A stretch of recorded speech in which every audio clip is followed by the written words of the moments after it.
শীতের সকালে হোক বা বিকালে এরকম গরম ভাপা পিঠা খাওয়ার মজাই আলাদা। আসসালামু আলাইকুম প্রিয় দর্শক, আজকে তৈরি করে দেখাবো স্টিলের গ্লাসে ভাপা পিঠার রেসিপি। মাত্র 10 মিনিটে একসাথে অনেকগুলো পিঠা তৈরি করে নিতে পারবেন। আর আজকের পিঠা কোনো প্রকার চালের গুঁড়ি ছাড়াই তৈরি করে নিয়েছি, একদম সহজভাবে দেখিয়েছি। আশা করি আপনাদের ভালো লাগবে। ভালো লাগলে আমার চ্যানেলটি সাবস্ক্রাইব করে রাখবেন আর সাথে লাইক, কমেন্ট এবং শেয়ার করবেন।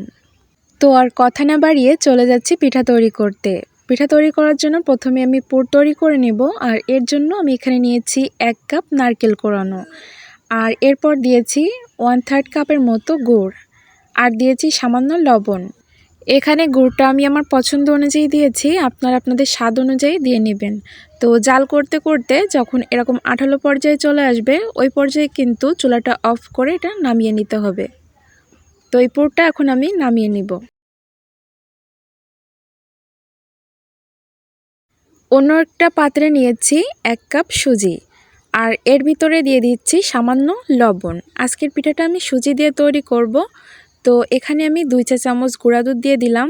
যদি গুঁড়া দুধ না থাকে স্কিপ করে যাবেন, তবে গুঁড়া দুধ দিলে পিঠা খেতে বেশি ভালো লাগে। তো এরপর আমি এখানে 1 চামচ দিয়ে দিলাম বেকিং পাউডার আর 1 চা চামচ তেল। বেকিং পাউডারটা এখানে অবশ্যই ব্যবহার করবেন, বেকিং সোডার পরিবর্তে বেকিং পাউডারটাই ব্যবহার করবেন। আর বেকিং সোডাও দিতে পারেন, একদম সামান্য পরিমাণে দিতে হবে।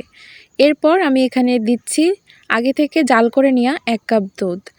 তো এই দুধটা আমি একবারে দিইনি, অল্প অল্প করে দিয়ে মিশিয়ে নিচ্ছি। 1 কাপ সুজির জন্য 1 কাপ লিকুইড দুধই কিন্তু যথেষ্ট। তো হাতের কাছে যদি এরকম কাপ না থাকে, আপনারা চাইলে চায়ের কাপ অথবা বাটি মেপেও নিতে পারেন। সেক্ষেত্রে যে পাত্রে আপনি যেমন সুজি নেবেন ঠিক তার সম পরিমাণ দুধটা নেবেন।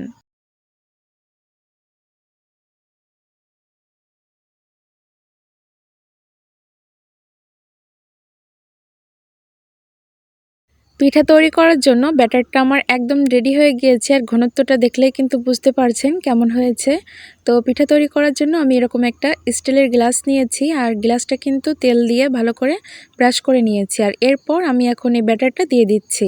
গ্লাসটা কিন্তু ভরে দেওয়া যাবে না, কিছুটা খালি রাখতে হবে। গ্লাসটা এমন খালি রেখেছি, আর এর ভিতরে এখন নারকেল আর গুড়ের পুরটা দিয়ে দিলাম। নারকেল গুড়ের পুরটা হাত দিয়ে চেপে চেপে লম্বা করে নিয়েছি। তো এখন আমি এটা ভাপ দিয়ে নিব, আর তার জন্য এরকম ছোট্ট একটা হাঁড়িতে আমি পানি গরম করে নিয়েছি, আর এখন স্টিলের গ্লাসটা বসিয়ে দিলাম। তো পানিটা আমার এখানে একটু কম মনে হচ্ছিল, তো এখানে আমি আরও কিছুটা পানি অ্যাড করে দিচ্ছি। পানি দেওয়া হয়ে গেলে এটা ঢাকা দিয়ে 10 মিনিটের জন্য ভাপ দিয়ে নিব।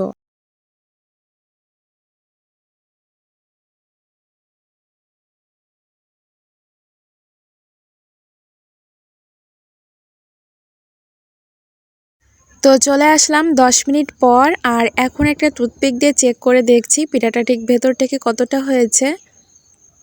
তো দেখুন, পিঠাটা কিন্তু আমার খুব সুন্দরভাবে হয়ে গিয়েছে। আর এখন এই পিঠাটা আমি গ্লাস থেকে বের করে নিব, আর এর জন্য এভাবে ছুরি দিয়ে চারপাশটা ছাড়িয়ে নিচ্ছি, এতে করে খুব সহজেই বেরিয়ে আসবে।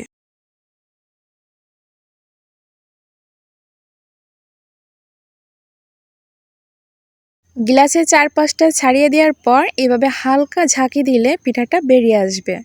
তো পিঠাটা আমি এখন কেটে নিচ্ছি। আমি এখানে একটা গ্লাসে একটা পিঠাই তৈরি করে নিয়েছি। আপনারা চাইলে কিন্তু একসাথে অনেকগুলো পিঠা তৈরি করে নিতে পারেন খুব সহজেই। আমার মনে হয় এর থেকে সহজ পিঠার রেসিপি বলে আর কিছু আছে। তো এটা কিন্তু যে কেউ তৈরি করে নিতে পারবেন একদম চোখ বন্ধ করে। পিঠাগুলো কাটা হয়ে গেলে একটা পিঠা আমি আপনাদের ভেঙে দেখাচ্ছি। এর ভেতরটা একবার দেখুন, দেখেই কিন্তু মনে হচ্ছে এটা খেয়ে নিই। পিঠাগুলো খেতে কিন্তু অসম্ভব মজার, একবার ট্রাই করলেই বুঝতে পারবেন। তো আবারও চলে আসব নতুন কোনো রেসিপি নিয়ে। সেই পর্যন্ত সবাই ভালো থাকবেন। আজকে এখানেই বিদায় নিচ্ছি। আল্লাহ হাফেজ।